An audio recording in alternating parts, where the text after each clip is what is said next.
Alright, we should be live. Back. We're working on Arabella, Abandoned Doll. Here she is, in case you need a reminder. So, this is going to be the first of the actual deck building portion. So, we're going to go over all of the cards that we've selected. So, for those of you who don't know what Arabella is, and this is the first time you're seeing this particular deck build, so she's red and white for a legendary artifact creature toy. She's a 1/3. And whenever she attacks, she deals damage equal to the amount of creatures you control with power 2 or less to each of your opponents, and you gain life equal to the number of creatures you control with power 2 or less. It's not equal to the damage dealt, it's equal to one singular counting of those creatures. So you deal, if you have her and two other 2-power creatures or less, she'll deal 3 damage to each opponent. You'll gain 3 life. So let's pull up the card list. So the idea for this deck started like about a month ago when they did the midweek Magic was a brawl where you had to build around one of the legends from Duskmourn, and my brother was curious what a Arabella commander deck would look like, and that's what got me started on this one because I had just finished Marvin at the time.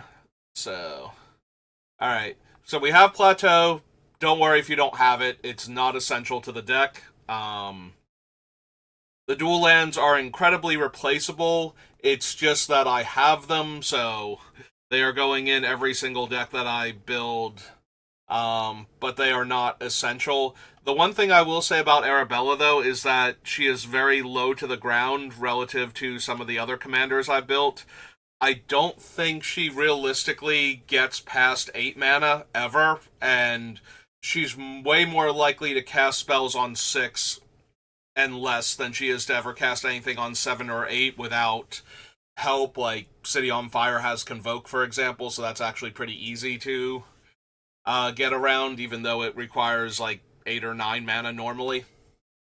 Soul Ring, because we still need mana, and it's the one that isn't banned.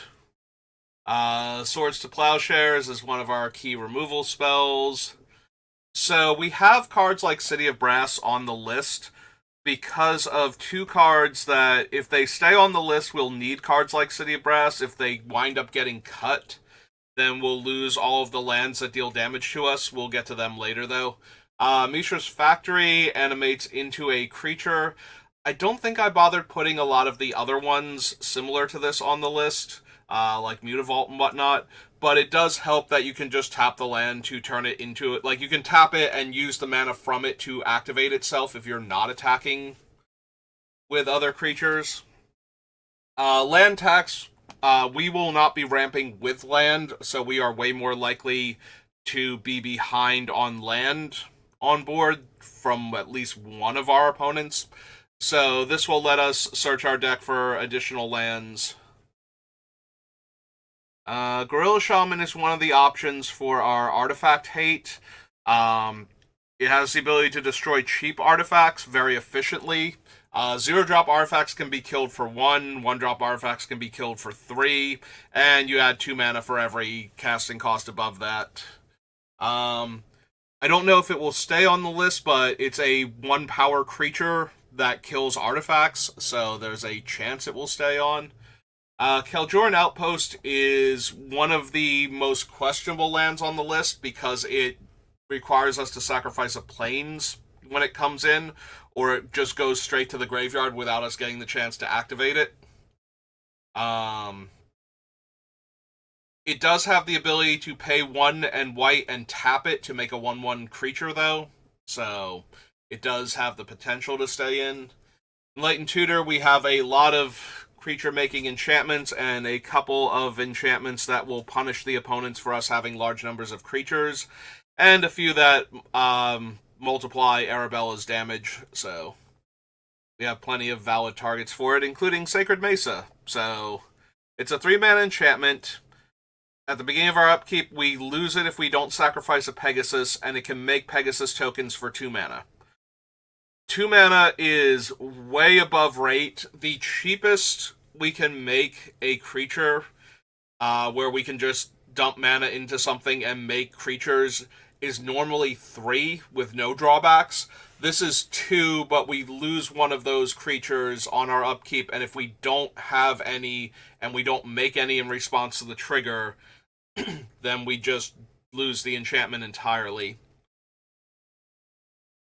Ancient Tomb to get ahead, and because we're gaining life so fast with how the deck works, that we should not have any trouble paying the life in order to ramp with it. Ensnaring Bridge, because we don't have a ton of forced card draw.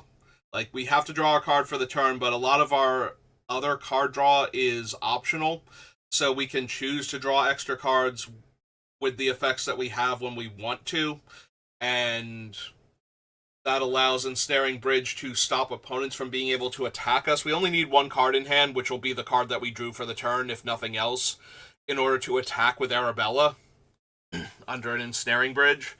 So it potentially shuts off all of our opponent's ability to attack us. Reconnaissance. So Reconnaissance used to be not able to function the way it does today, but the 6th edition rules changes flip that a little bit. So it's a 1 white enchantment, and you can pay 0 and untap an attacking creature you control and remove it from combat. There used to be no end of combat step, so if you use this on your creature, it would not deal combat damage. They did not bother, or they undid the power level errata on it, one or the other. I forget which one it was, because they did do power level errata on a bunch of cards back in the day, especially when they changed the 6th edition rules. But you can remove it from combat during the end of combat step after it is dealt damage, and that's even in the reminder text of more recent reprints of the card. So essentially, the thing is, we can attack with Arabella and pay 0 and remove her from combat if she's going to die, if we can't get her through for damage, like the 1 point of damage that she was going to do, just to get her attack trigger. So Lay and Shattering Pulse are the buyback enchantment and artifact removal spells, respectively. So they cost 3 additional mana to buy them back if we need artifact or enchantment. We have a whole lot of options for that being in red-white. So it's just a question of which ones we're going to wind up using. Viashino Heretic is a 1-power creature that destroys artifacts repeatedly, and he does tap to do it, but he also deals damage equal to the casting cost of the artifact to its controller, which can add extra damage to the rest of the non-combat damage we're dealing with Arabella. Battlefield Forge is another land that can deal damage to us. Goblin Trenches. So if we start to flood out, the deck does not need much more than, like, I think it caps out at 8 mana if you don't have a mana sink in play. And even then, I'm pretty sure almost every spell in here is going to be 6 mana or less. So there might be a couple times where you want to cast like a 6-drop and a 2-drop, or cast Arabella where she's been killed enough times that she actually costs 8 mana. But past that, you don't need a lot of extra lands. This one makes Goblins and Soldiers, which are the 2 most common creature types made by other cards that care about creature types in our deck list. So both of those creature types are very relevant and can be affected by a lot of other cards in our deck for positive benefit. So even though it is sacrifice a land to make 2 of them, it might still be worth it. We'll have to see. All of these are cards that can potentially make the final deck, but some of them just won't because we don't have enough room. Battle Screech is 4 mana to make 2 1/1s, and then you can tap 3 untapped white creatures you control to flash it back. So for 4 mana, you get 4 1/1s. For the most part, I avoided cards that are one-shots that make token creatures, like sorceries and instants that make token creatures. This is one of the few where it's so efficient that it has the potential to still make the deck. Aggravated Assault is one of the ways to get additional combat steps. So, because Arabella is an attack trigger, if we can get additional combat steps and attack with her again in the same turn, then we get her trigger again, and it becomes very easy to snowball and just deal enough damage to the table to kill everybody in one turn. For that same reason, gratuitous violence doubles the damage my creatures would deal. Um, it does double all damage creatures would deal, so that includes Arabella's trigger. It is worth noting, and I do point this out a lot when I use damage multipliers and damage additive cards. You know, like if a source would deal damage, it deals +2 damage instead. Things like that. It's important to note that whenever there's a replacement effect trying to happen, which is what all of these damage doublers and damage additive cards are, they all say if this would deal damage, it deals double damage instead, or something along those lines, or deals +2 damage instead. This is to stop things from spiraling. Like, if it just dealt the damage, then it would be a source of non-combat damage and would be affected by the other ones, and they would keep triggering off of each other if they were triggered abilities. So they're replacement effects instead. So when replacement effects try to apply to the same player or object in the game, the player being affected or the controller of the object being affected chooses the order in which they apply. This is very counterintuitive with damage multiplier cards, because you would think that they're all yours and they're all, you put them in your deck because you want all of these things to happen. Why does your opponent get to decide the order in which they apply? And the answer to that is because that's not the only scenario where replacement effects are happening, and in most other cases it makes more sense for the person being affected to choose rather than somebody else, even if they don't control the effect that is the replacement effect. Because if they have a replacement effect that prevents damage and you have a replacement effect that doubles damage, it's very important who gets to decide which one applies first. Like, if they say if they would take damage, they take 1 damage instead, and you have a thing that says it deals triple damage, it's very important whether they take 1 or 3. And so the rules are set up in a way so that the affected player gets to decide this. The problem is they get to decide this even if they control none of the sources of the replacement effects. So if you have a damage multiplier and an additive damage effect, it is allowable and correct for the player being affected to have the damage multiplied first and then have the additional added damage put in afterwards. And that comes up a lot when I build decks like this, whenever I run things like City on Fire and Emancipation of Fire. It becomes relevant to know if they're all multipliers, it doesn't really matter because they'll still wind up with the same number because that's how math works. But adding and multiplication do not work the way you want them to, so you have to accept that if you're going to run the deck and run it properly. A lot of people don't know this rule though because it doesn't come up, and it works counterintuitively to how they think it would work in situations like the one where this deck is going. So just so that you know, cards like Gratuitous Violence and whatnot, if we have any damage additive cards, they are not benefiting from the multipliers. They're just adding a little extra damage at the end. Or they're supposed to. If you're playing properly, they're supposed to work like that. A lot of people don't know that rule and they play them improperly and it catches them off guard, and it's usually a really big feel bad. Like, this is one of the most counterintuitive rules. It's like, they're all my cards, why does my opponent get to decide? It's because that's how the rules work for other cards also. It's not just yours, it just happens to all be yours right now.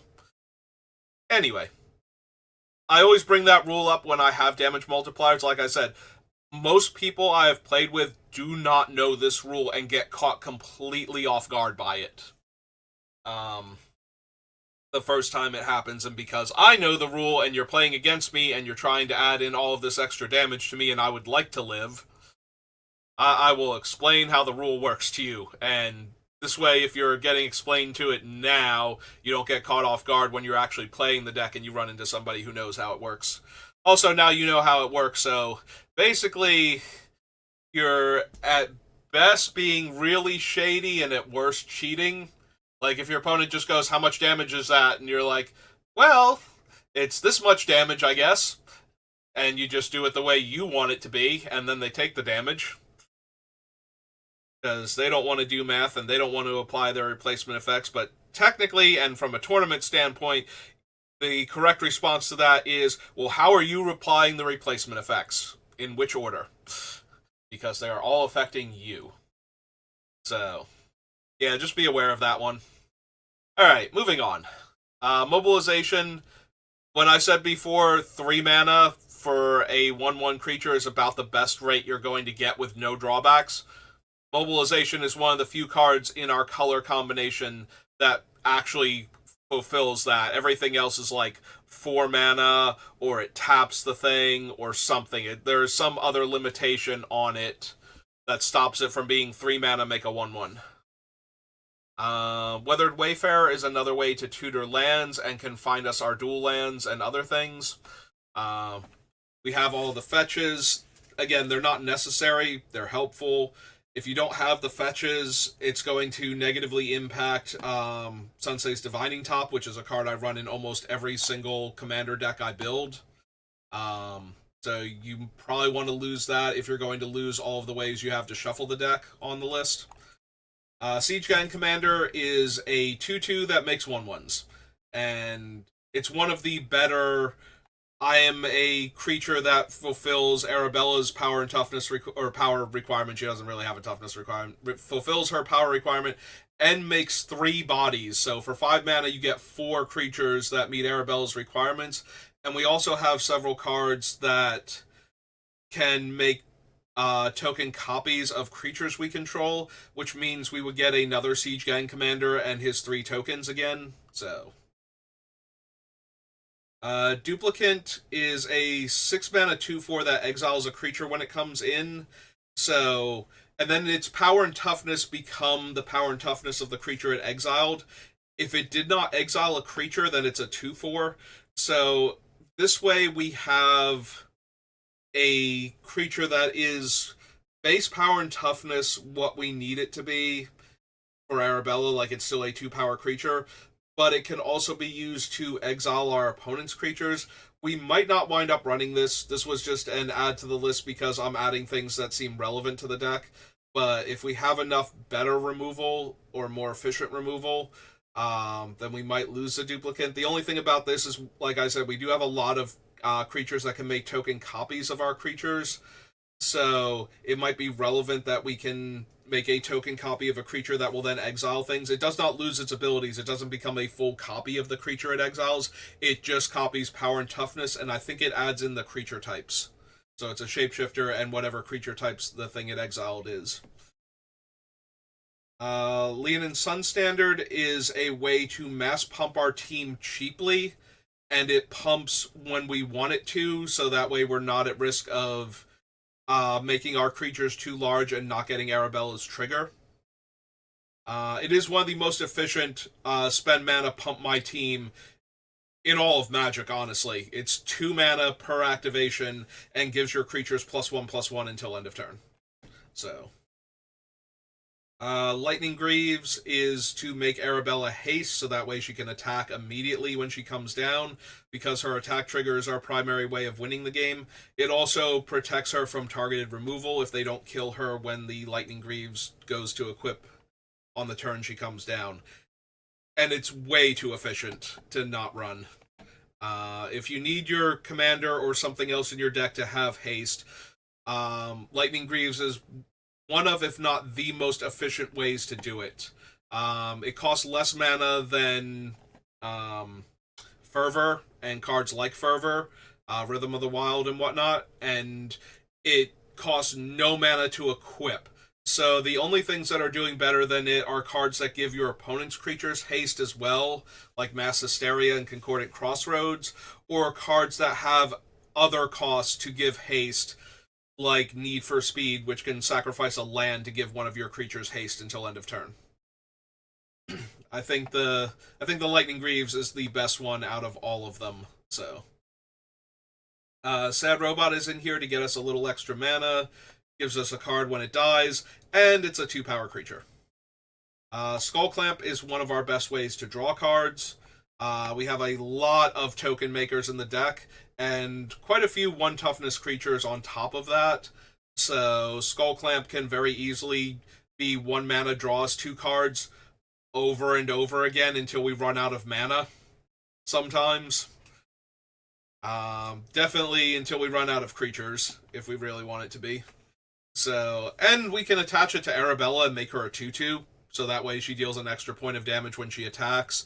And if she dies, we get 2 extra cards out of it. So, Well of Lost Dreams, whenever we gain life, we can pay any amount of mana up to the equivalent of the life we gained in order to draw that many cards. Yeah, these are our 2 biggest card draw effects in the entire deck. There are a couple others, and like I said, we have control over if and when we draw. Like, we can choose when we're equipping Skull Clamp to a creature, and we can choose to pay or not pay when we gain life. So we have a lot of control over if we draw extra cards. So that way, if we run into situations like the Ensnaring Bridge, where we don't want our opponents to be able to attack, or opponents with cards that punish us for card draw when we don't want to, they're going to have to find a different way to force us to draw cards, because all of our card advantage is optional for us. Kiki is one of the main ways to make token copies of our creatures. Kiki is himself a 2/2, and everything he copies will be its base power and toughness, and most of our token makers are themselves small creatures.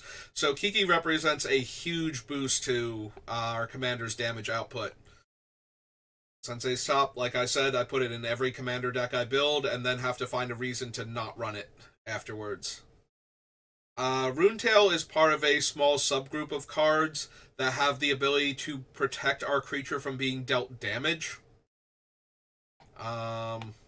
In this case, I need to have 30 plus life, and it flips upside down into an enchantment that prevents all damage dealt to my creatures. And that's pretty crazy, because that takes away most of the ways to deal with Arabella in combat. Like, even Wither and Infect don't do anything because the damage isn't dealt. So, the downside to this is that if this enchantment disappears before combat damage is dealt after attackers are declared, there's nothing protecting her, and that's a problem with multiple cards on the list that have similar effects. So, we'll have to decide if we want any of the riskier ones, where if they just disappear mid-combat, we're in a ton of trouble. Boros Signet for ramping, because we do need a little extra mana here and there. Master Warcraft is one of the strongest cards in a red-white deck that's looking to attack, especially if it's trying to do like one big combat. So you cast this only before attackers are declared, and then you get to choose if and how creatures block this turn, and if and how creatures attack this turn. So normally we'll be casting it on our turn, and we'll be attacking with all of our creatures, unless we have a very good reason to attack with not all of our creatures. There are a couple things that give huge bonuses based on Exalted or function like Exalted, and if we get all of them stacked up, it might be better for just one creature to attack, since all of those effects will stack with each other, and then the one creature will get the power boost of all of the creatures times 2, which, at that point is basically the same as all of their power, except it doesn't put any of them at risk for anything other than Arabella getting her attack trigger off. So, and then we can choose to not allow anything to block, which is also super helpful if we're trying to do multiple combat steps, because then Arabella definitely lives and we get to attack with her again. Sacred Foundry is another one of our dual lands. Darien, King of Keldor. So this is one of the 2 cards that cares. If we are dealt damage, we make that many 1/1 soldier tokens. So if we have lands that deal damage to us for adding mana, then we can tap those lands for mana, take the damage, and make a bunch of 1/1 creatures. And since we're gaining so much life from Arabella anyway, even if we don't gain the life back immediately, it's probably not that problematic that we took the damage in the first place. Return to Dust is another very strong enchantment and artifact removal spell because it can hit two things and it can exile. You do have to cast it at effectively sorcery speed in order to get two of them, but you can always exile at least one for the casting cost if you need to do it at instant speed. And that is one of the things that I always like to have is at least one way to exile problematic artifacts or enchantments in the deck because of cards. I've played against enough decks back in the day that were focused on artifacts and cheating Darksteel Forge into play to make all of their artifacts indestructible, and then use cards like Nevinral's Disc to keep blowing up the world every turn, since the disc tries to destroy itself rather than sacrifice as part of its effect. So I like to have an out for when that comes up. And it's very important that be able to exile, and usually that be able to exile at instant speed, because then they will lose their board state also when they thought they were going to keep it, and that usually messes them up way more than the people whose stuff they were blowing up. Because a lot of times they don't have to care that they were ahead on board, they just want to be all the way ahead on board, and then now they're very much not. So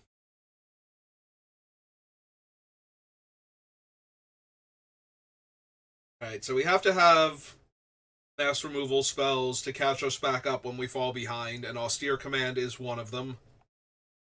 It does let us choose, so we can choose the right thing, so that way our creatures stay in play if that's possible without leaving the opponents with too much that's problematic. And it can destroy all artifacts or all enchantments, so it's versatile enough that it's one of our catch-up mass removal spells. Cloud Goat Ranger makes 3/1/1 Kithkin.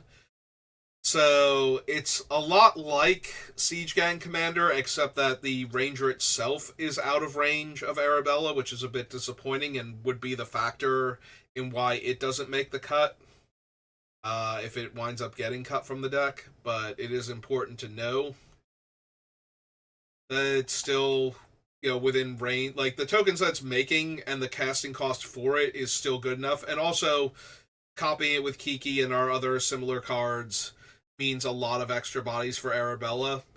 So, we are most likely to cut this one out of a lot of them, because the other ones either are just as efficient and are 2-power creatures, or are lower casting cost and make a few less bodies. Things like Beetleback Chief and the recently printed in paper, thanks to Mystery Booster 2, Goblin Gang Leader, which is just a Beetleback Chief without the bugs in the artwork. Dolmen Gate is another one of the things similar to Runetail. So it prevents all combat damage that would be dealt to my attacking creatures.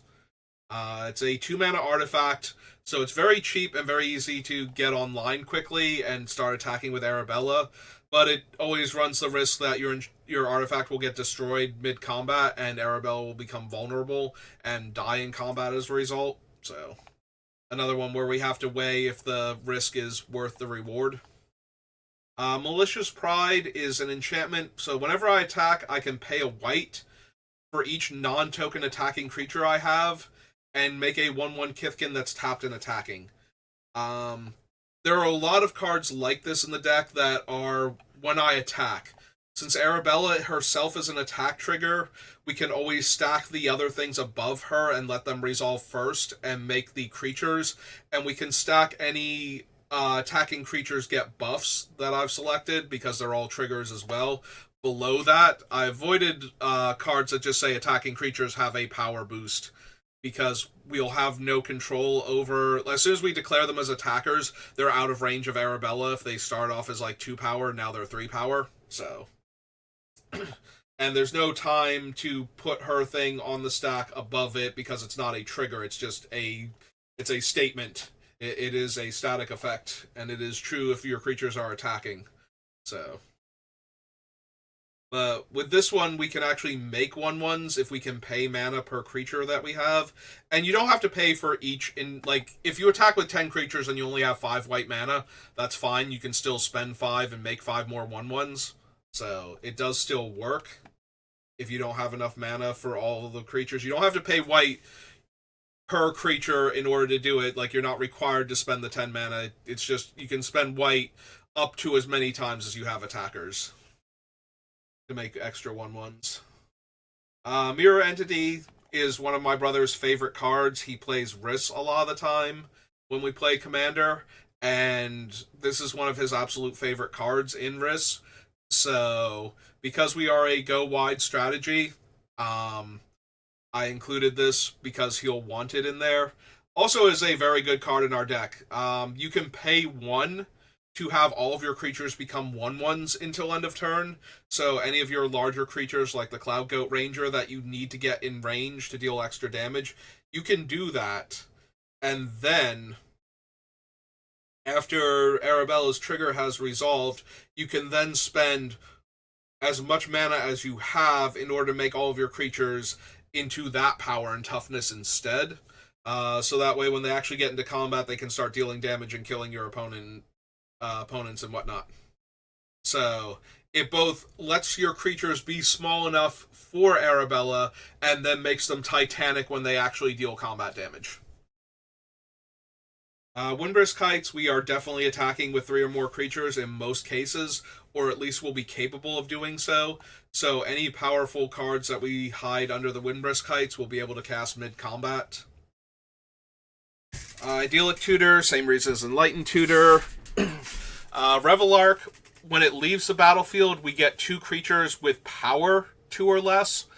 And it's very important that it's power because we have a lot of high casting cost relative to power and toughness ratio creatures that are doing other things, like making a bunch of little bodies. So if we can buy back Siege Gang Commander with this effect, we're doing pretty good. We don't have ways to sacrifice our creature, though the Revelark does have Evoke for 6 mana, but it's also just a good value creature, because it doesn't care how it left the battlefield. If it gets exiled by Swords to Plowshares or Farewell, or if it gets bounced back to our hand, as long as it leaves the battlefield, so no phasing, we get the trigger. So we'll have bodies from it as long as we had a graveyard. Duergar Hedge Mage is a creature that fits within Arabella's power band and can destroy artifacts and enchantments. Rise of the Hobgoblins is 2 red-white hybrid. When it enters... Ooh, I butchered this one. So, let's fix all of that while I'm talking. So what it actually does, so it's a 2-mana enchantment. When it enters the battlefield, you can pay X mana in order to make X 1/1 Goblin Soldiers. Again, Goblin and Soldier are our 2 most important creature types as far as other cards caring about them. So it's Goblins, Soldiers, then Humans, I believe, in that order, are like the most important creature types, as far as we're going to get extra value out of our other cards for them being these creature types. It also has an activated ability that can let your white and red creatures gain first strike. That's normally not relevant. We don't have a lot of things that pump all of our creatures to high power because we don't want that. But we do have a few, so it's not entirely irrelevant that we can do that. But it's primarily 2 mana and X make X 1/1s that are super relevant to all of our other cards that care about certain creature types. Waves of Aggression is a 5 mana Relentless Assault that is hybrid red-white, and you can cast it from your graveyard by paying its casting cost and discarding a land. So, one of the more reusable extra combat step effects. Knight Captain of Eos is another 5-drop that makes a couple of 1/1s and is itself a 2/2. And it can also sacrifice a soldier to prevent all combat damage. So it turns all of your soldier creature tokens into Spore Frog, and for an extra mana. And that's pretty potent. We're going to have a lot of little creatures that we don't want to chump block with. So if we don't have to. So this is a way to lose only one creature and still protect ourselves from all the damage that we could be taking. Uh, Assuming that we don't want to take the damage because of something like King Darien or something being in play.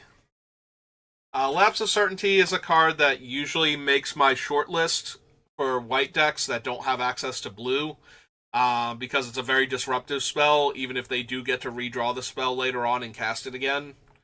Martial Coup is one of our two wraths that make a whole bunch of tokens and then destroy all of the other creatures in play. Both of them require an X, and for X to be at least 5 in order to destroy the other creatures. An A there. There we go. Path to Exile, one of white's best removal spells. 3 more fetch lands. Stoneforge Mystic, we have several equipment that give Arabella haste, and a few equipment that protect her, such as the Mithril Plate or Mithril Chain from Lord of the Rings. So, being able to tutor those up to protect our commander is just a little bit of added value. Also, we get to put them into play for free at instant speed, and some of them attach when they come into play, so... Now, granted, I think Mithril Chain is a bad example of that because it has flash, but it's also, I think, cheaper to use Stoneforge Mystic that way, so it kind of balances out. Rainbow Bombardment is in here along with the much more efficient one that cares about 1 or less power creatures, but they both deal damage to my opponents when I attack with creatures with power 2 or less on this one and power 1 or less on the other. So since that should be almost every creature in our deck, it's just extra damage at that point. Elspeth has a minus that makes 3 1/1s for 5 mana, and she can also gain us a bunch of life, which we have a couple of life gain payoffs and a handful of ways to use our life as a resource, so it's just more life. Like, we're going to uptick her if we can't downtick her anyway, right? So we might as well have the life gain. But we also have a pretty reasonable to reach ultimate that destroys all other non-land, non-token permanents. So we would get to keep Elspeth, our lands, and all the tokens that we've made, and the opponents go down to just their lands and any tokens that they have. Darksteel Plate, one of the ways to make Arabella indestructible. Hero Bladehold, whenever it attacks, I get 2 1/1s. And it has Battle Cry, which is a triggered ability when it attacks, so we'll be able to stack it so that Battle Cry resolves after Arabella, so it doesn't push any of our attacking 2 power creatures out of range for Arabella's trigger. Clifftop Retreat is another... It's very important that our non-basic lands, most of them are in here because they come into play untapped, or are fetchable, ideally both, so Plateau and Sacred Foundry, but if we don't, like I said, if you don't have the super expensive ones or the fetches, don't worry about it, they're not essential, but I do think cards like Clifftop Retreat, which can come into play untapped, are very important for the deck's mana base. The deck is very low to the ground and aggressive, so we want as many cards... we want as many of our lands as possible to be able to come into play untapped. That way we can cast our spells on time. Geist Honored Monk is another creature that can have its casting cost outside of the little bubble for some reason. Geist Honored Monk. There we go. It makes 2 1/1s with flying when it comes into play, and has vigilance. I think even more so than the Cloud Goat Ranger, because the 2 1/1s and Arabella will make this a 4/4. So there's almost no way it contributes to Arabella power and toughness wise. It is a giant body when we're in the mid to late game. But I don't think that's actually very important for Arabella because she doesn't have a lot of ways to take advantage of that. And she's also, like, if we have that many little creatures in play, then Arabella is way more effective at killing all of the opponents at once than this thing would be. But it is a large body, and sometimes that's helpful. just because we're not chump blocking with our creatures or trading multiple creatures off for a single creature.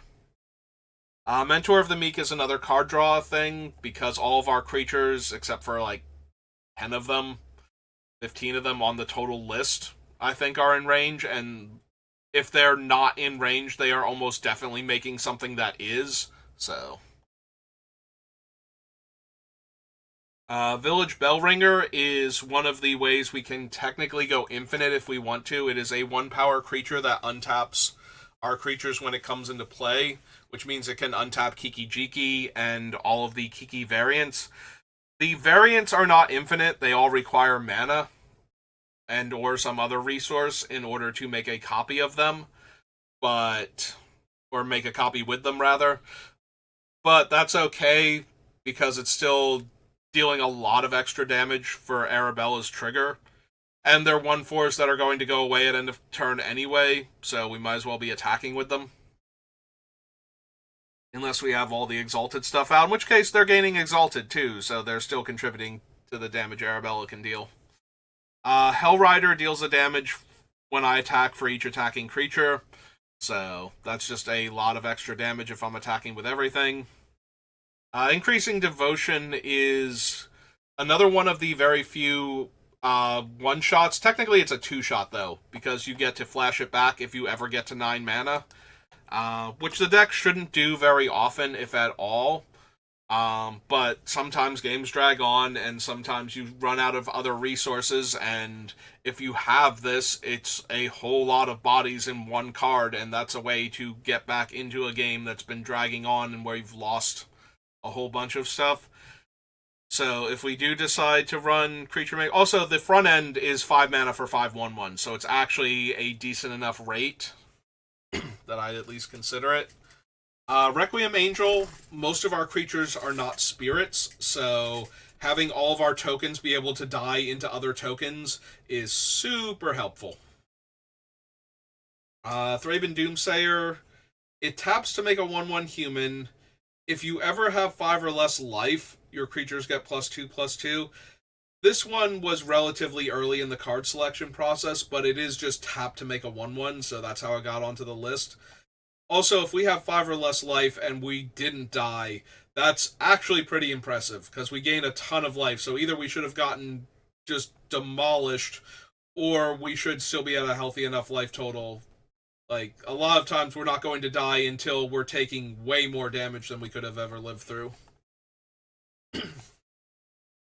Gisela doubles damage to the opponents and halves damage to us. She is probably the most expensive card in the list that I would seriously consider running. 7 mana is just above where I think Arabella can get to comfortably. So, I do like her, but I don't know that she can actually make the final build. Vandal Blast destroys all artifacts we don't control for 5 mana, or 1 artifact for a red. Assemble the Legion is an enchantment that constantly makes 1/1 soldiers, and it makes more of them each turn. So it gets a counter every turn, and then makes soldiers equal to the counters, and those soldiers have haste. So yeah, that one continuously grows out of hand if it doesn't get dealt with. Aurelia is another extra combat step. She just has to attack, and she has haste, so the turn that she comes down, she's probably attacking. Frontline Medic is another creature that gives our attackers indestructible. However, he is a trigger, so as long as we attack with 3 or more creatures, it doesn't matter if he dies. Even if the ability is still on the stack, it will still resolve. And it doesn't matter if we were attacking with him and 2 other creatures, the other 2 will get indestructible when the trigger resolves. It does, like, killing one of them does not remove the battalion trigger. We just had to attack with the 3 creatures. They didn't have to live long enough to actually get in there. So it does make our creatures that are attacking indestructible until end of turn. It also has some other trinket text about being able to counter a spell with X in the casting cost unless the controller pays 3, but that just basically means that we reduce the casting cost of an X spell by 3 for one of our opponents. Sunhome Guildmage is 4 mana to make a 1/1, or 3 mana to buff our team. So it's worse than some of our other token makers, and it's worse than some of our other power buffers that we can control so that we don't go above Arabella's threshold at the wrong time. But it's both at the same time, so it gets a consideration at least. Sun's Champion pluses to make 3/1/1s, and it has a -3 that kills all 4 power or higher creatures, which should leave most, if not all, of our creatures alive. The ultimate isn't something we want and isn't something we will work towards, but unless it will kill all of our opponents right then and there. Perforos is double impact tremors on a body that has indestructible. He might not be a creature a lot of the time, but dealing 2 damage to each of our opponents when our creatures come in, when we're making so many bodies, is just another way to finish the game quickly. Erois gives our creatures menace and prevents all combat damage that would be dealt to my attackers. He is indestructible, so that does make him harder to kill than some of the other ones that are doing a similar thing. But if he gets exiled, then we're in the same boat as the other ones, because he's not an attack trigger. He just is a static effect. Launch the Fleet is a bad the Kithkin Soldier Maker, the pay a white when I attack with my creatures. So I don't know that this one's going to make the final cut. At the time, we didn't have as much on the list, so I thought it might make it. Mana Confluence is another City of Brass. Monastery Mentor will be determined if we have enough non-creature spells by the end of it, if we want this. The downside to Mentor is that if it's making a lot of creatures in a single turn, we're probably not getting a significant bonus to Arabella's damage, because each spell cast will give us another 1/1, but it will also pump all of the 1/1s that we've already made and the Mentor himself. So we can only have at most 2 creatures, a 1/1 with a bonus and a 1/1 without a bonus. And all the rest of them will be out of range until a subsequent turn. Secure the Waste is one of the most efficient make X1/1s on an instant or sorcery. So that one's in.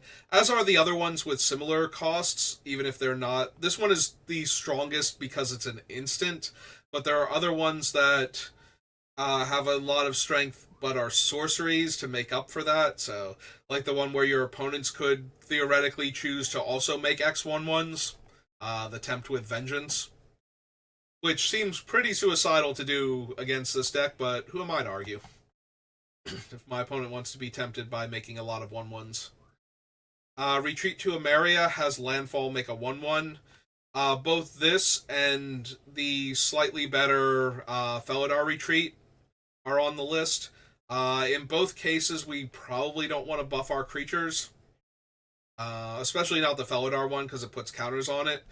But making small enough creatures when we landfall turns all of our lands into additional bonuses for our commander. Captain's Clause only gives 1 power, so it doesn't grow Arabella out of range of herself. And when the equipped creature attacks, we make a 1/1 that's tapped and attacking, so it's more bodies. Handwire Garrison, so when this attacks, you make 2 1/1s that are tapped and attacking. We're not bothering with the land. It's a little inefficient for giving haste, and the Writhing Township and its bodies are all out of range of Arabella, and I don't think we actually need it. Like, I don't think there's going to be a time where I suddenly decide I need to flip into the Writhing Township for a win. Inspiring Vantage is another land that can come into play untapped in the early game.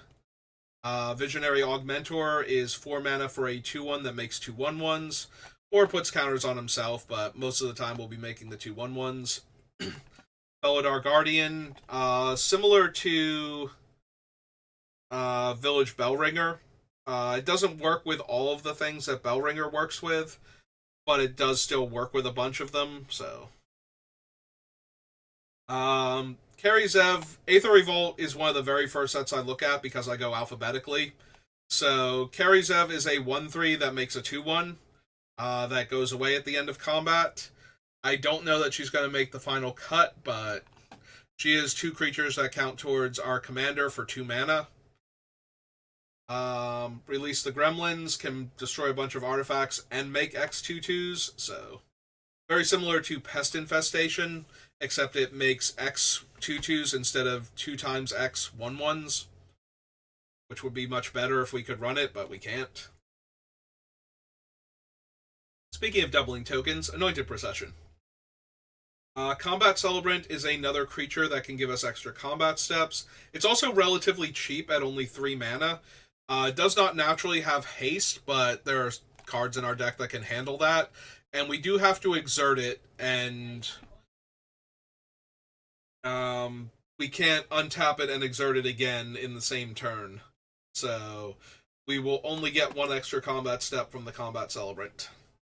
Dust to Dawn is another mass removal spell that ignores all of our creatures and has the ability to get back all of our small dead creatures too. So to our hand, but still, it's better than nothing. Oketra doesn't quite make the power threshold, but she does allow us to make 1/1 warriors with vigilance for 4 mana, and she is an indestructible creature, so she's a lot harder to get off of the table. Throne of the God Pharaoh deals damage to our opponents equal to the amount of tapped creatures we have at the end of our turn. Again, a Monkhet is alphabetically very high on the list, so Throne was a we're going to go wide. This punishes our opponents for our creatures surviving combat. I don't know if it's going to make the final cut. We have a ton of things that Mirage Mirror can copy. Oh, I skipped over Oketra's Monument after going over Oketra. Every time we cast a creature spell, we make a 1/1, and our white creatures are 1 cheaper. So, Mirage Mirror can become a copy of any of our other things, artifacts, creatures, enchantments, or lands. So, becoming an Anointed Procession is pretty powerful. Becoming one of our damage multipliers is pretty strong.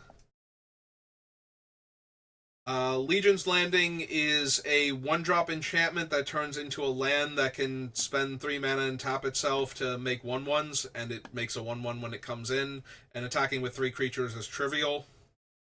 Telona's Summoner is when it attacks, I can pay X and make X 1/1s, and then if I don't have the City's Blessing, I lose those 1/1s at end of turn. With the way this deck works, we will have the City's Blessing, first of all, and second of all, if this thing can live, and we do have a few ways to let it live through attacking in combat, then we just get to pay X and make X 1/1s every turn as an attack trigger, so it can resolve before Arabella's thing does and just pack on all the damage. Helm of the Host is a card that I picked early because multiple Arabellas mean multiplying the damage trigger if they can all attack, so maybe. It is very expensive, though, and we could very easily get tempoed out. Citywide Bust. We have a lot of choices when it comes to mass removal that doesn't affect our stuff. So I put a lot of them on the list. We'll figure out which ones we actually want. Dawn of Hope lets me pay 2 to draw a card when I gain life, and 4 mana to make a 1/1 soldier with lifelink. So it's a card draw engine and another way to make 1/1s with our mana if we don't have anything else to do. Legion War Boss. It always makes a 1/1 with haste that has to attack. So it's a 2/2 that makes a 1/1, and if that 1/1 lives, we keep making 1/1s every turn. And notably, the goblin only has to attack the turn it was created. So if we make a 1/1 and we have a clean attack with it, or if the opponent doesn't block it because they're blocking other stuff, then we get to keep that 1/1, and next turn we make a different 1/1 that has to attack, assuming the War Boss still is in play. Angelic Exaltation is one of the cards that functionally gives all of our things exalted. It doesn't say it, but the effect is basically identical. So When a creature attacks alone, it gets plus X, where X is the number of creatures I have. So if all of my creatures had Exalted, it would get plus one for each of them as individual triggers, but the end result is the same in this deck. We have a couple different versions of Krenko. This is the one that has to attack and then gets a counter and makes goblins equal to his power. So the first time he attacks, he's a 2/3 and he makes 2/1/1, so that's 3 additional things for Arabella. Assuming he survives combat, he'll get another counter, so he'll grow out of range, but he'll make 3/1/1s, so all of those will contribute. Throne of Eldraine has both of the castles. The white castle makes 1/1s for effectively 5 mana, 4 mana and tapping it. And the red castle lets me buff my entire team when I want to. Anax, when my non-token creatures die, I get replacement 1/1 centaurs that can't block. Or not centaurs, satyrs that can't block. If he had 4 more power, I get 2 of those instead. And his power is based on my devotion to red, so 2 red pips mean my other creatures die into 2/1/1s. Heliod's Intervention is just one of the most efficient kill all of your enchantments while keeping all of mine, or artifacts, or both. Obviously, if somebody's making a ton of treasure, they get to keep their treasures, but there's usually, like, at most 4 enchantments and artifacts that desperately need to go, and I get to keep all of mine because I used Intervention instead of one of the other mass removal cards. We have a lot of humans and a lot of non-humans, and a lot of our creatures make extra bodies. So Winota is on the list for right now, and we'll see how many we keep. There's Felidar Retreat. Lithoform Engine can copy Arabella's trigger for 2 mana and tapping it. It can also copy some of our other stuff for potentially more mana. So it can copy a trigger that puts bodies into play if we want to build out our forces a little wider, because we're not going to win this turn anyway. Need a few extra. Or it can copy the creature on the stack and make a token copy of, like, Siege Gang Commander if we had enough mana. You know, if we're in, like, the mid to late game and we top deck Siege Gang Commander, 9 mana would give us 2 Siege Gang Commanders and 6 Goblins.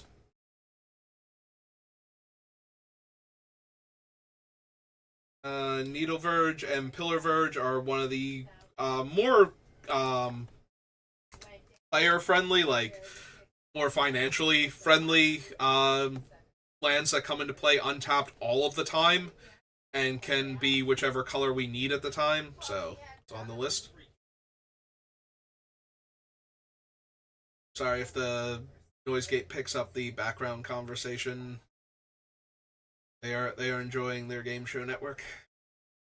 Alpine Meadow is a fetchable land. If you don't run the fetches, you should probably cut it. It is a dual land, though, so it does still have some potential, but I do think the deck benefits from untapped lands more. Magda gives us extra treasures.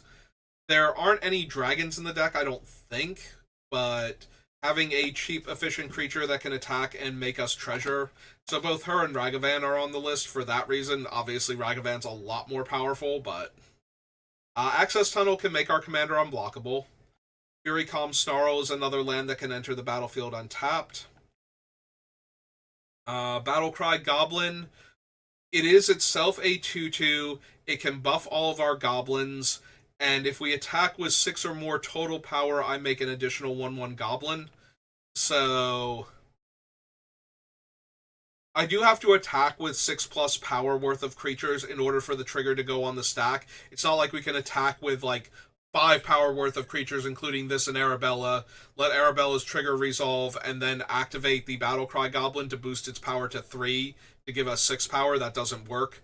There's an intervening if clause for the Pack Tactics ability. But if we do attack with it and get an extra 1/1 after Arabella's trigger, we can buff all of our goblins. So this has potential to be in the deck.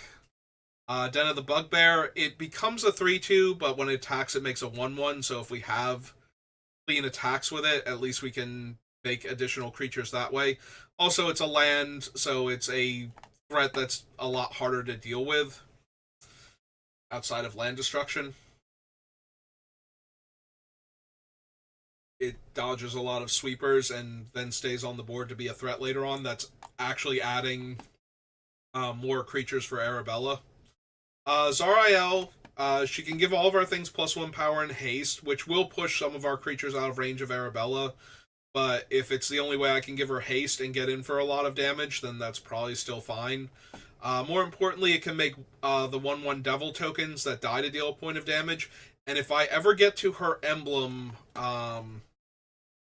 I can untap and attack with a creature once per turn. Like her emblem is I get an extra combat step, but I only untap one creature, which will be Arabella. So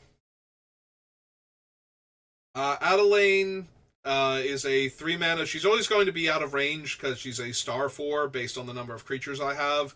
So as soon as she makes the first body, but if I attack with anything, I get a 1/1 human that's tapped and attacking. So Adelaine is another way to I attack with any of my creatures, I get more bodies. Savior of Allenbach.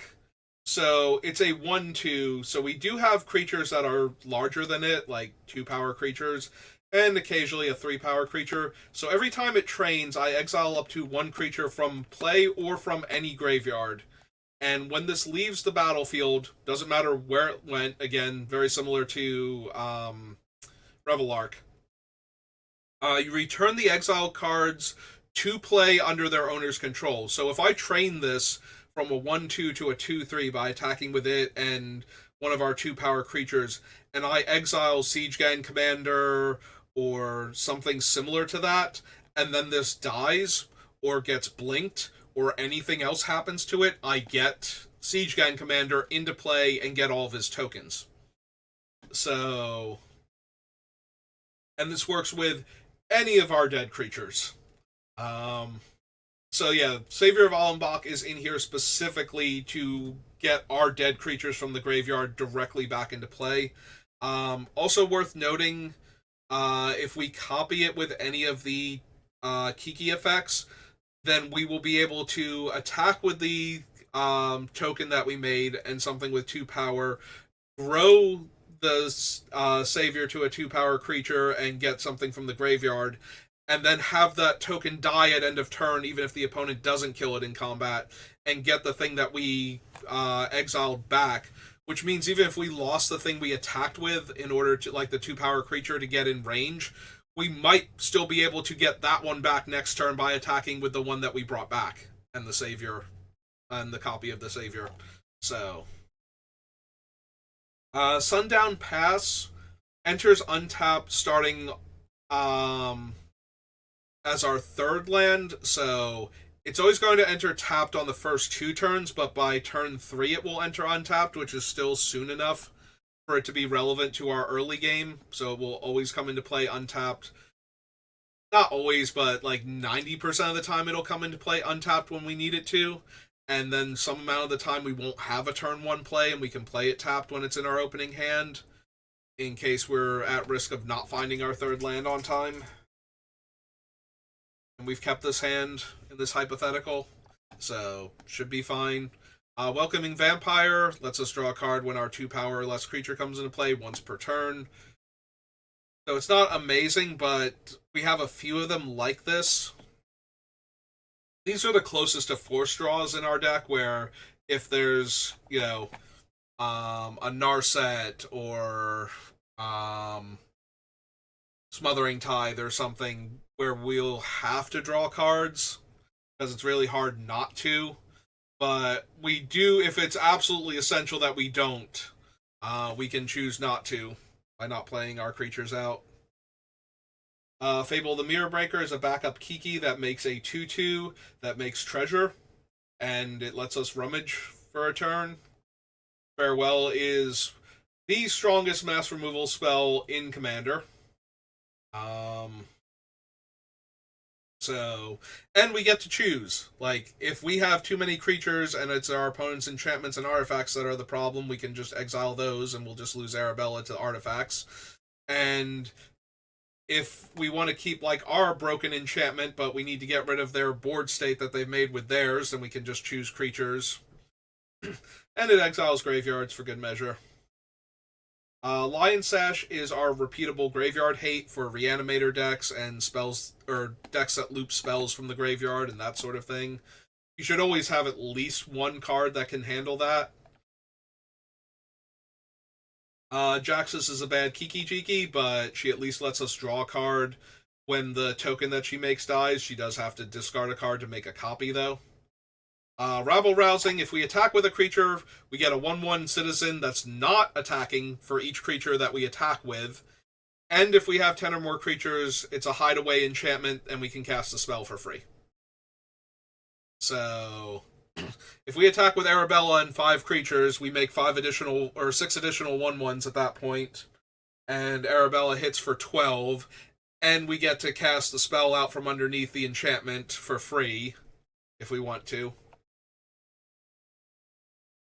Defiler of Faith can make our white spells cheaper by letting us pay life, which we don't mind. And our white permanents make additional 1/1 soldiers when we cast them. It's not the best card. This was, again, alphabetically early in the list, so. Loran is a living disenchant, similar to the Hedge Mage. Where it's a 3-drop that can come into play, disenchant a thing. It does let us tap to draw a card and let an opponent draw a card if we really want to. Myrel is the payoff for soldiers, like probably one of the biggest payoffs for soldiers in the deck. She won't let our opponents cast spells or activate artifacts, enchantments, or creatures on our turn. So she makes it very difficult for them to interact with us to stop our combat step. And if she attacks, we get X11 soldiers, where X is the number of soldiers we have. Again, a lot of our things make soldiers. So, Symmetry Matrix.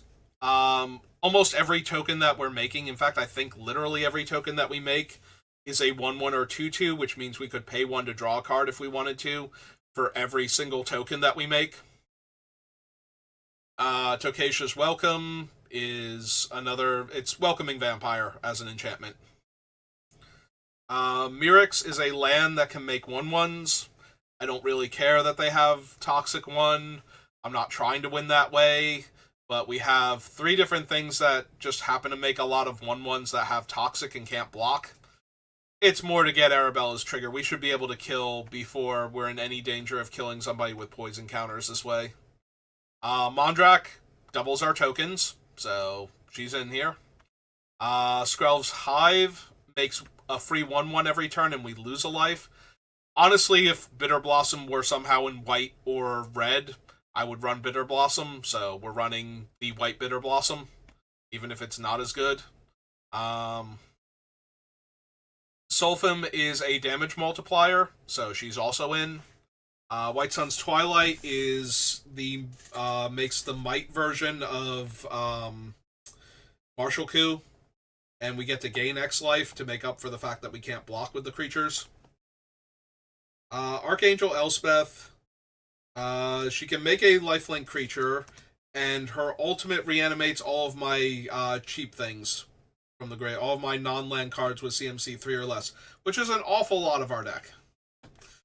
She might not make the cut because we'd be better off animating small creatures as opposed to cheap ones, but...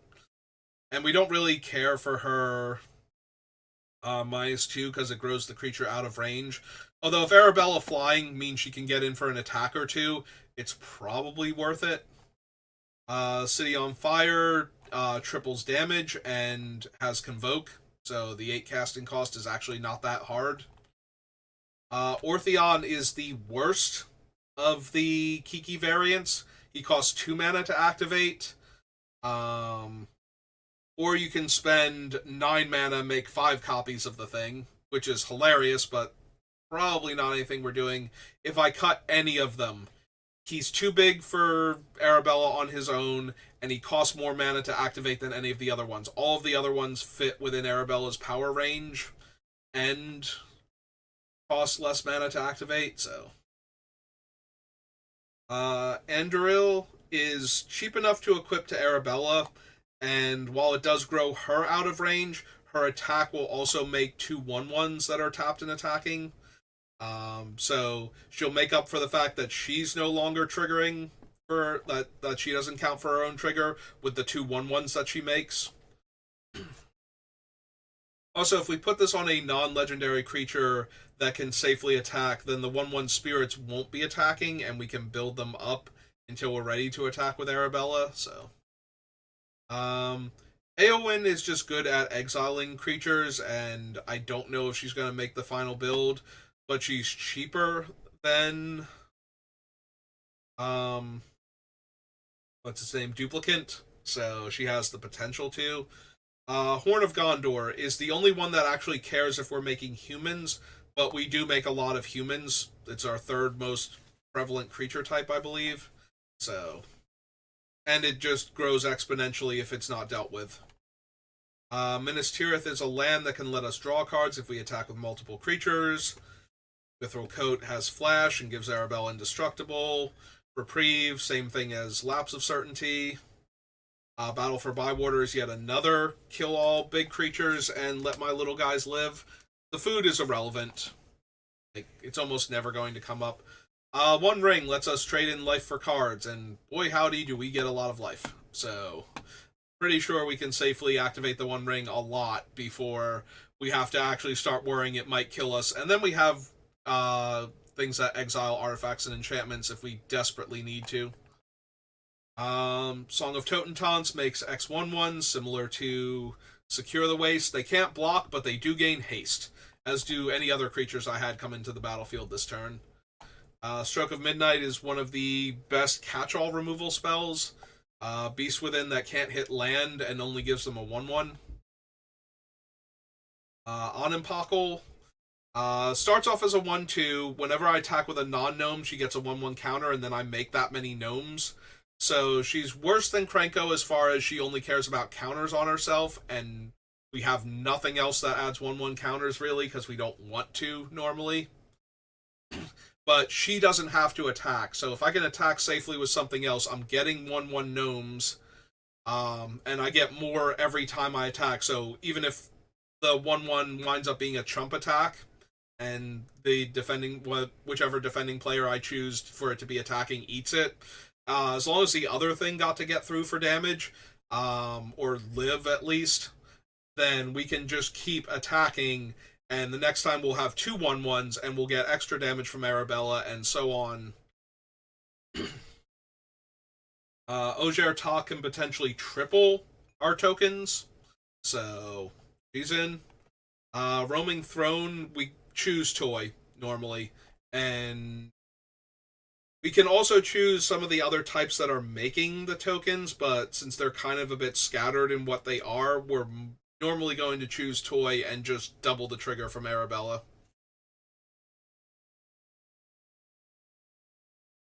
Argus Coast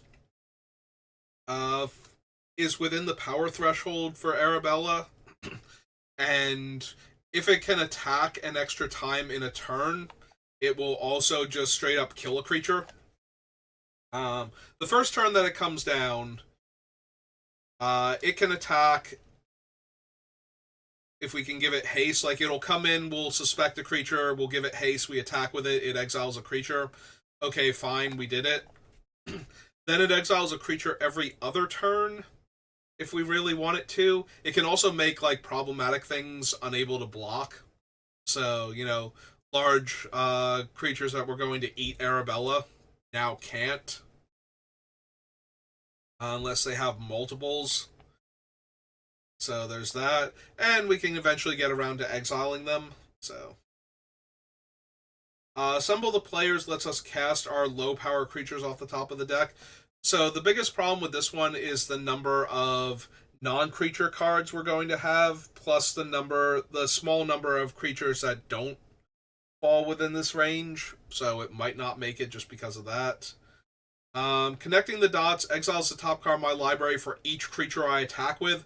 So if I turn like 8 creatures sideways, and then sacrifice this after the trigger is done resolving, I'll have 8 new cards in my hand, and they're not drawn, so they don't trigger. Like, it gets around cards that punish you for drawing extra cards.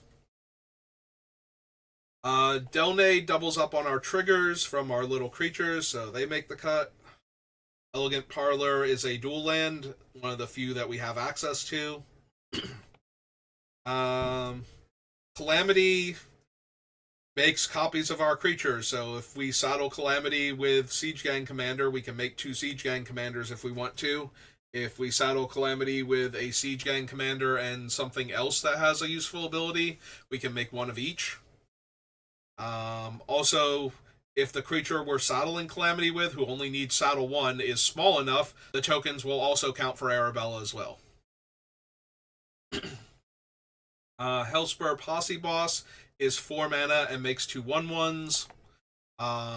He's bigger than Beetleback and Gang Leader, but he's also not a relevant creature type, and neither are his outlaw tokens, so he might go because of that. Lava Spur Boots is our 3rd. We haven't gotten to Greaves because it's in the M sets, but it's our 3rd artifact equipment for haste. So Ty can pay X to add X additional damage to our sources that are dealing non-combat damage. So if we want Arabella, like if we have like 5 extra mana sitting around and we just want Arabella to deal 5 extra damage, we can do that. Ty is the additive damage that I was talking about before. I think she might be the only one to make the list, but hers will not get multiplied when doing the thing correctly. Ultec Matterweaver, so every time I cast a creature spell, I get a 1/1, or I can make a copy of an artifact token I control. So most of the time I'm getting a 1/1. It just might be that I make a 1/1 artifact soldier off of my rel or something instead.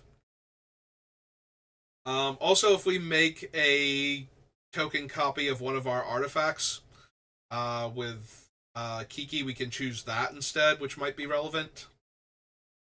Caretaker's Talent lets us draw a card for our tokens coming into play, can make a copy of a token, and we're almost never going to level it up to 3.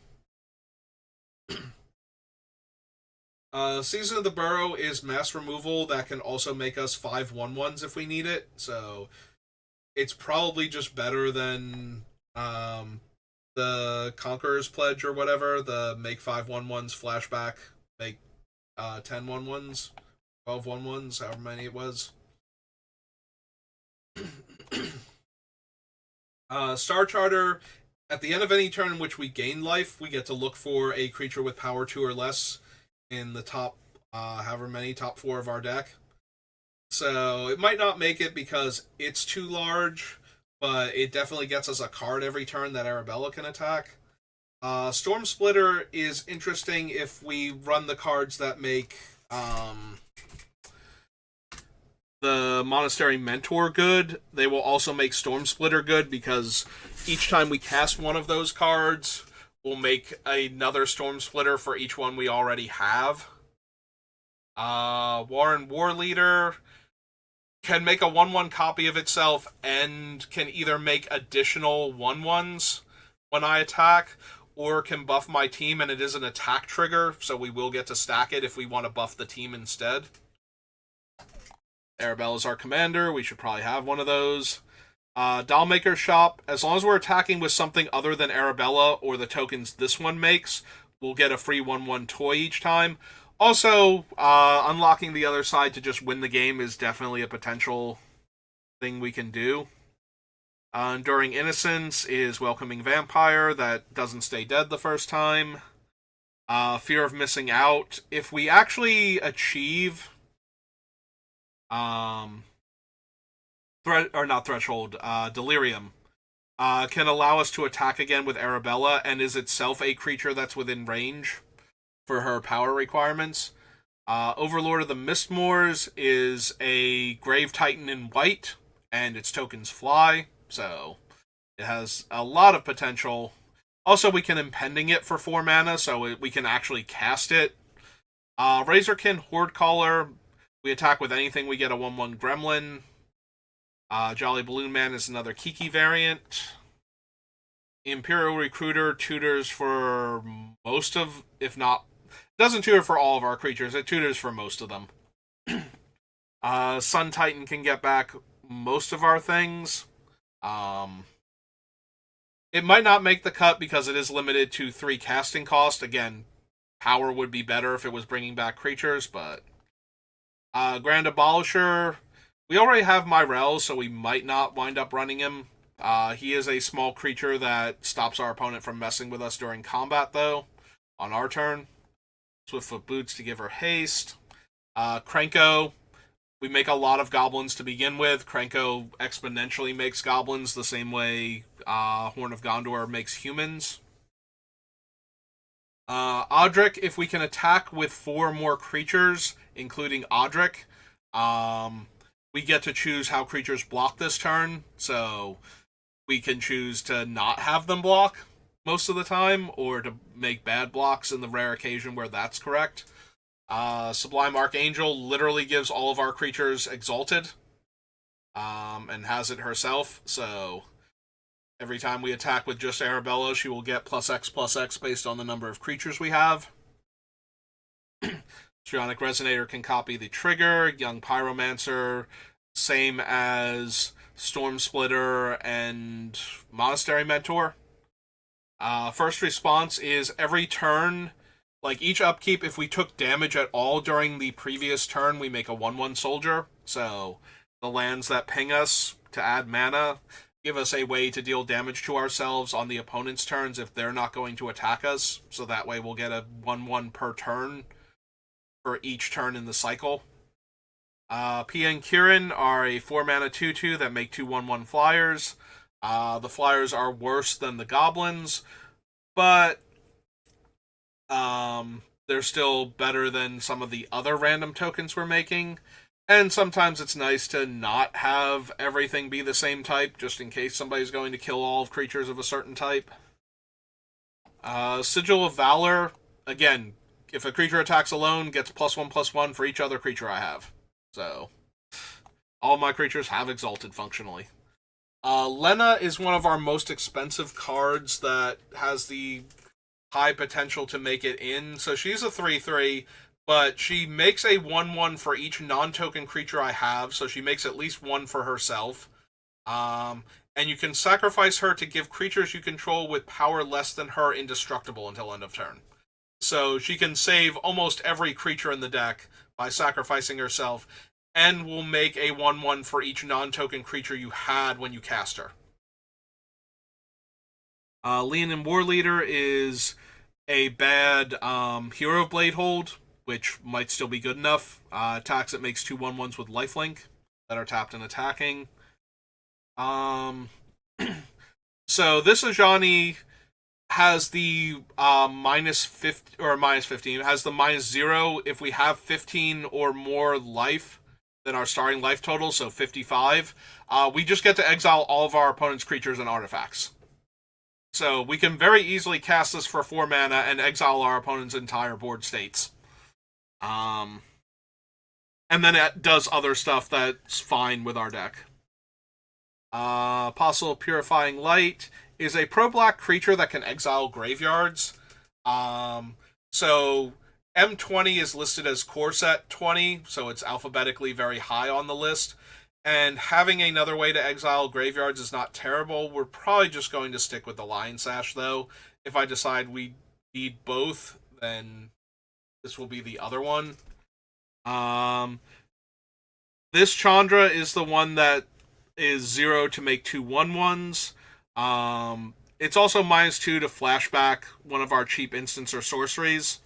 So Swords, Path, some of the disenchant effects we could flash back this way. Scampering Scorcher is a 1/1 that makes 2 other 1/1s with haste for 4 mana. I can see cutting it because it's worse than Beetleback Chief, but still not unplayable.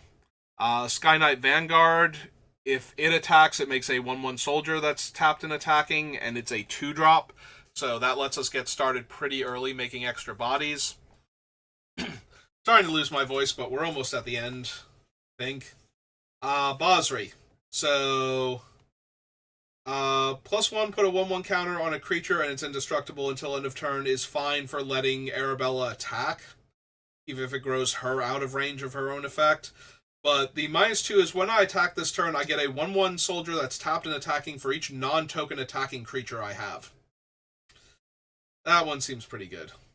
Basri's ultimate is kind of bad for us. It makes a lot of soldiers, but then it also puts 1/1 counters on all of my creatures, so it eventually grows all of them out of range of our commander.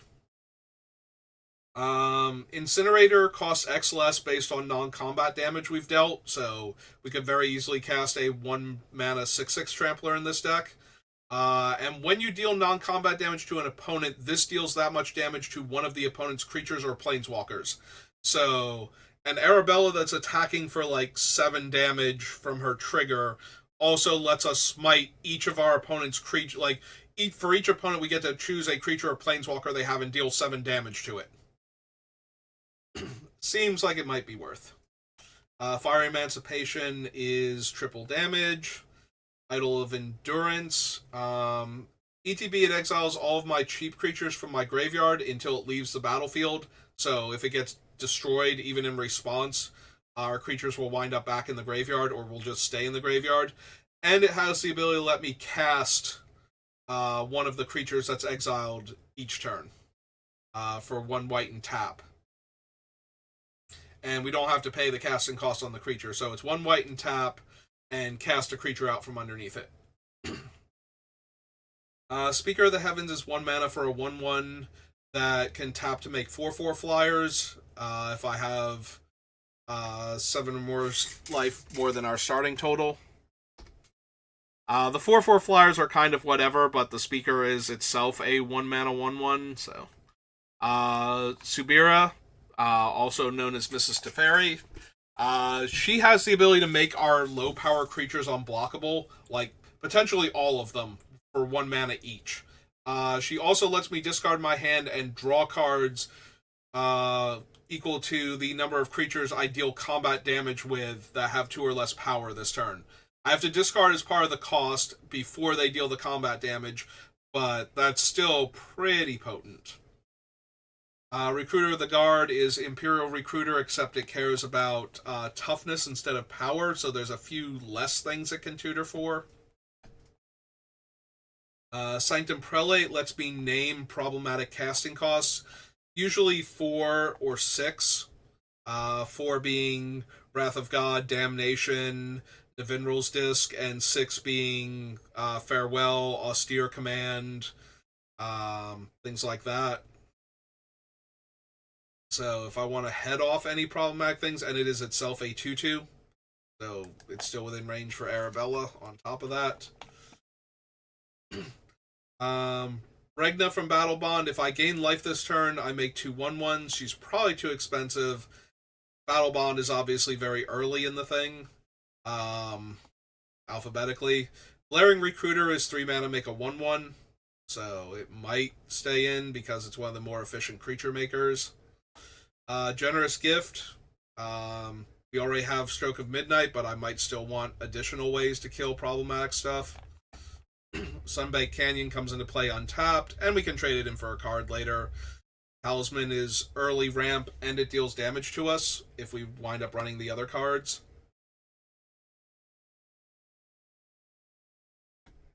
Buddy Ragavan.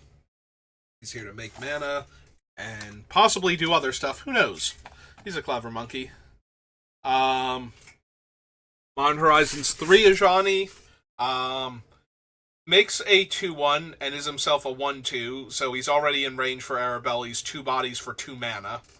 But on top of that, whenever Jazal dies, and any cat token we have lying around can secretly be Jazal at that point, he flips out and he starts making other 2/1 cat warrior creature tokens and dealing damage to any target equal to the number of creatures I have, which is something I'm already interested in doing with our commander. Arena of Glory is a land that's very efficient at giving haste at the cost of not untapping on a subsequent turn. We gain a ton of life during our turn, so Ocelot's Pride should normally be online, and we make a ton of tokens, so The problem with the Ocelot Pride is it's making them at end of turn, so we have to wait a turn cycle. But it's one of the most efficient ways to make extra bodies. I have a feeling though that this one's actually going to be a lot less important, and considering it's like $50 or some crazy number, like you don't have to super worry about it. Spawn Gang Commander is a worse Siege Gang Commander in that we have fewer colorless sources than red sources, and we have fewer colorless creatures, but it's 5 mana for 4 bodies that are all within range of Arabella, so we're considering it. Port Razor is a 4/4, and if it connects, we get to untap our creatures and get an extra combat step, and it can attack players it's dealt damage to. So, eventually we will run out of valid players to attack, but if it can get through against one opponent, then so can Arabella probably, and that's going to be huge. Abdel, when he comes into play, you can exile any number of your other non-land permanents until he leaves the battlefield. So if he dies, the things just don't get exiled in the first place. But for each thing that you exile until he leaves the battlefield, you get a 1/1 soldier. So he can eat all or some number of your non-token, non-land permanents and give you a whole lot of 1/1s, and then when he dies, you get all of the other stuff back. So if you eat, like, your siege gangs and whatnot, you're going to get all of the token makers back. Karlak, if she attacks, you get an extra combat step. Also, all of your creatures get first strike. Not that should matter much, but it's a nice little bonus. I'm more concerned that she attacks and all of your creatures get untapped and get an extra combat step, so. Mantower, untap multi-land, Arcane Signet, Decent Ramp, Tempt with Vengeance.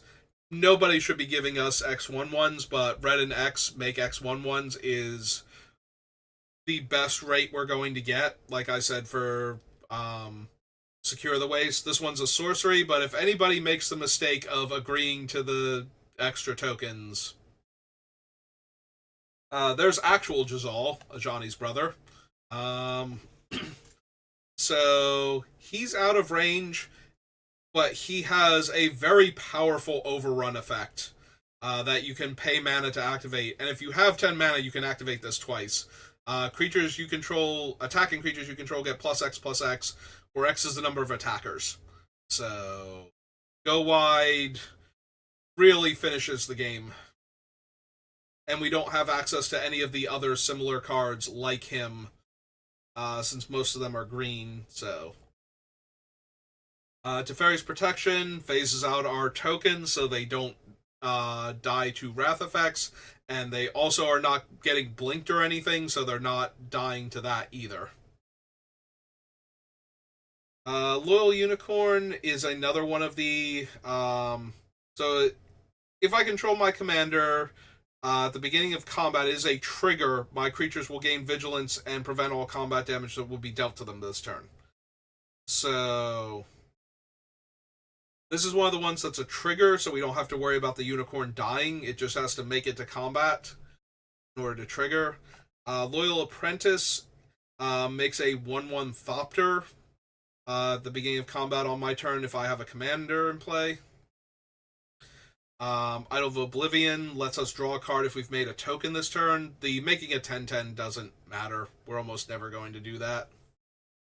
It might matter, but that's not why it's on the list. Dismantling Wave. For each opponent, I destroy up to 1 artifact or enchantment they control. It also cycles for like 8 mana to destroy all artifacts and enchantments. Again, it's more the ability to destroy one of each of our opponent's problematic permanents. Flawless Maneuver and Deflecting Swat are free spells. If we have our Arabella in play, I can protect her. Low Shield protects our artifact creatures.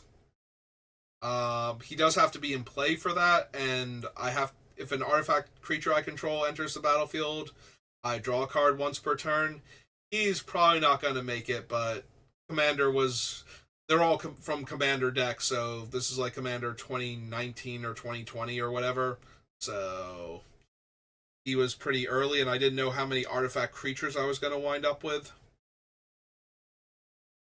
Uh, Ryonia, the Fire Dancer, is a creature that makes copies of my other creatures at the beginning of combat. She makes at least one, and then an additional one for each instant or sorcery I've cast this turn. The copies gain haste and die at end of turn. So the fact that she is 5 mana and automatically makes one, even if I don't cast any instants or sorceries, is already very helpful. Valiant Endeavor. This is the first time I've ever seriously considered playing an Endeavor. It's another Wrath where, so you roll 2d6, you choose one of the numbers and destroy all creatures with that power or greater, and then you make 2/2 knights with vigilance equal to the result of the die you didn't choose for the first one. So if I roll like 3 or higher, as long as I roll like 3 or higher on the dice, I get to kill everything our opponents have for the most part and make myself some 2/2s, potentially up to 6 of them. It's only if I roll really low on both that it becomes a problem, and yeah, as long as I don't roll Snake Eyes, we're good. It might still not make it, but this is the first time any of the Endeavor cards like this have ever even been serious considerations, I think. Priest of the Blessed Graph. My end of turn, I make a 1/1 spirit with flying for each opponent who has more lands than me. And since I'm not ramping with land, that should ideally be each opponent, but you never know. And is itself a 1-power creature. Storm of Souls is a 6 mana mass reanimate spell. It brings back all of my dead creatures, except they are 1/1 spirits with flying, instead of their base power and toughness, and in addition to their other types and abilities. So, yeah, flying 1/1 Siege Gang Commander. Benny Brax, every turn, end of turn, if we had a token enter, we draw a card. So if we make tokens on opponents' turns, we get to draw cards then also. Grand Crescendo makes X 1/1s, and then gives all of my creatures indestructible for 2 white and X. So yeah, way to save all of our stuff and make a ton of bodies at the same time. Othari is itself a 3/3 flying lifelink haste, but when it attacks, I get an experience counter and make a 2/2 rebel for each counter I have. So the first time it attacks, we get a 2/2. The second time it attacks, we get 2 2/2s. And you can spend 4 mana and tap an untapped rebel to bring this back to play from the graveyard. So if they kill it with targeted removal, we'll get it back. Mass removal, we don't have we don't have rebels, I don't think, and we have like 1 or 2 other cards that make a rebel token. I think it might just be the other equipment coming up. But it's still an option at least, and more importantly, it attacks, it makes a 2/2, then it attacks, it makes 2 2/2s. So it's very similar to Krenko and Onimpakal.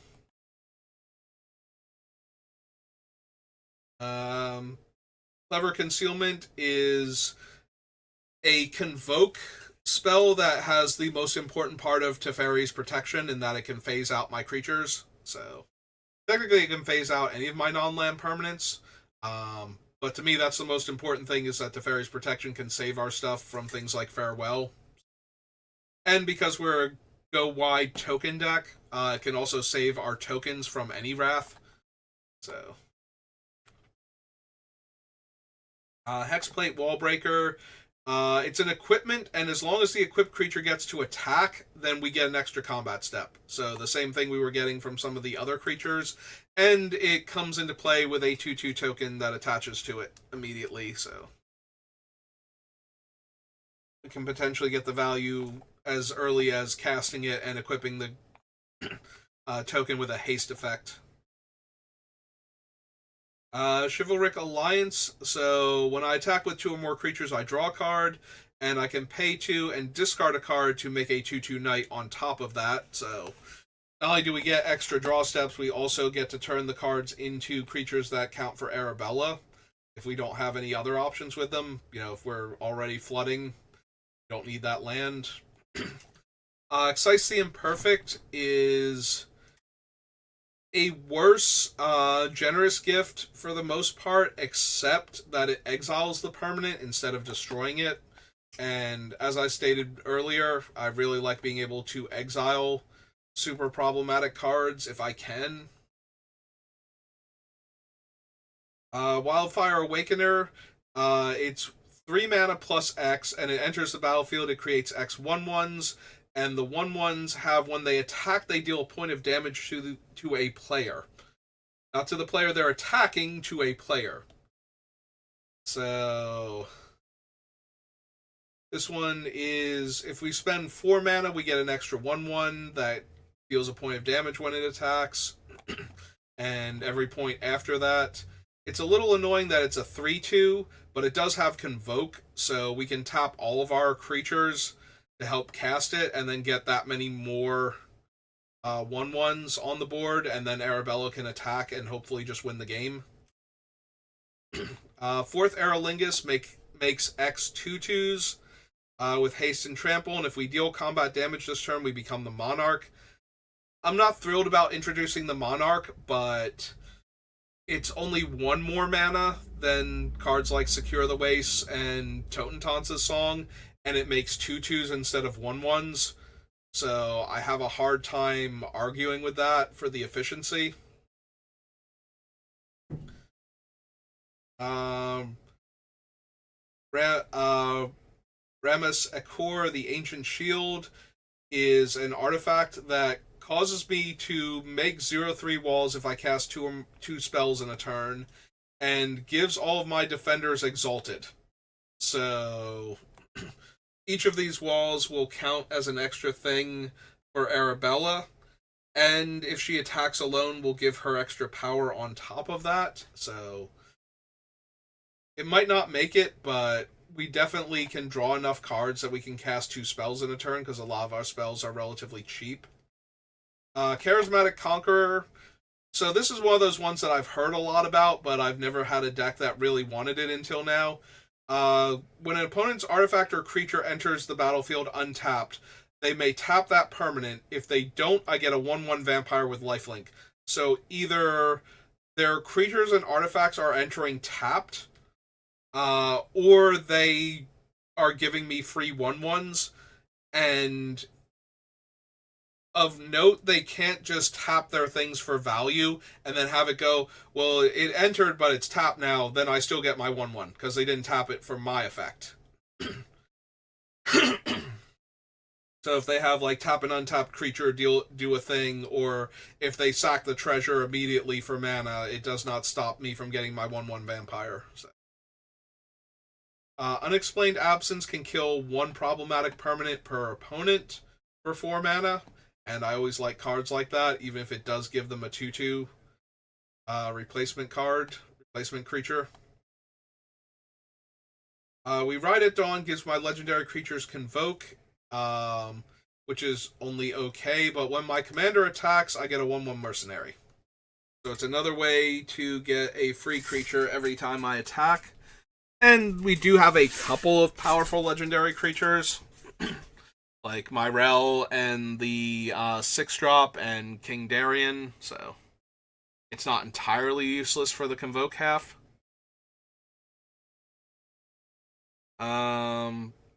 Localized Destruction gives me energy and then lets me pay energy to give my creatures with power less than or equal to...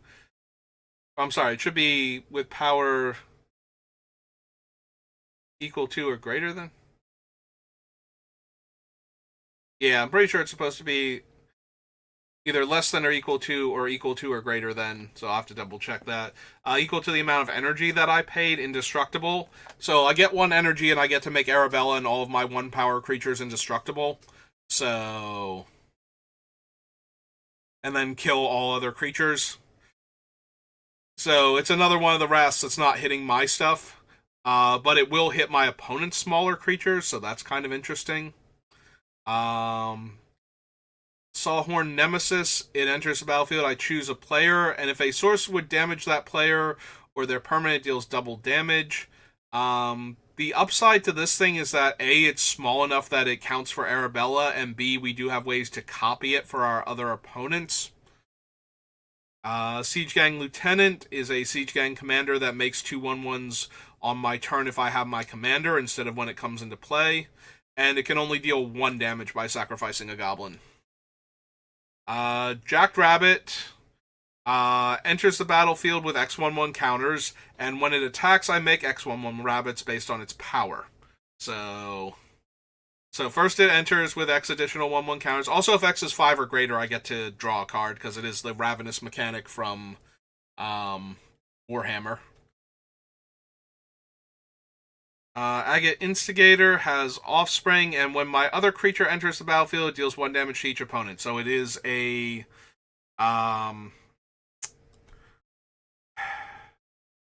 I've forgotten the name of it now. It's from Khan's block, and it's the 2-mana enchantment. When your creature enters the battlefield, it deals 1 damage to each opponent. And I cannot think of the name of it now. It got reprinted in Wilds of Eldraine as one of the Enchanting Tales cards. Impact Tremors. There we go. I'm not sure if I want Impact Tremors, but if I do, I definitely want it on a 1/3 that makes a 1/1. Spike Corridor and Torture Pit. So Spike Corridor, when you unlock it, you make 3/1/1 devils that deal a point of damage when they die. And if you unlock the other side, your non-combat damage sources deal +2 damage to opponents. So, again, damage multipliers not affected, but it's still 2 extra damage each time, so still worthwhile, I think. Also, it's 4 mana to make 3/1/1s on the other side. Lightbringer is a bird glimmer. When it attacks, I make a 1/1 enchantment glimmer that's tapped and attacking, and my other enchantments have flying. So, same reason as all the other ones. From Warhammer, we have Vexilus Praetor, which is a 3/4 with Flash and Vigilance, and gives my commander protection from everything. From Doctor Who, we have Tegan Jovanka. I'm not sure how you pronounce her name. When I attack, my attacking historic creatures get +1/+1 and indestructible until end of turn. So it is a trigger. It will protect Arabella, but it also can go on the stack underneath her, so it doesn't grow her out of range if she's wearing like Captain's Claws or something. Assassin's Creed, Aya of Alexandria is a 4/3 lifelink menace, and when it deals combat damage to an opponent, I make that many 1/1 assassins with menace. Again, very early in the card selection process, the fact that she's a 4/3 and doesn't have haste means that I'm not thrilled with her, but it is my attacking creature, or my historic creatures rather, dealing combat damage, so Arabella hitting for 1 also makes an assassin token, and so do any of my other legends if I can connect. So maybe.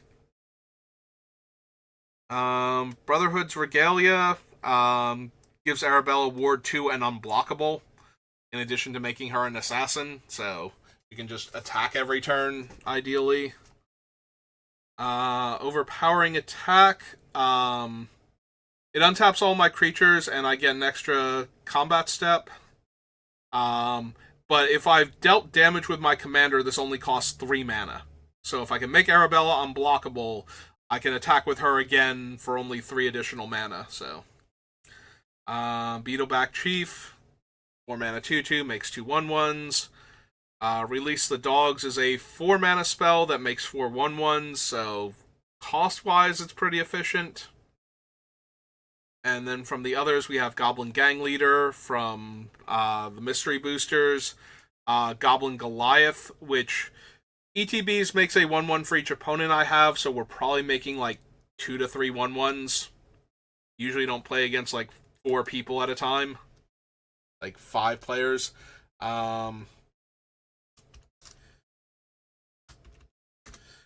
And then it has 4 mana and tap to have my sources deal double damage to opponents until end of turn.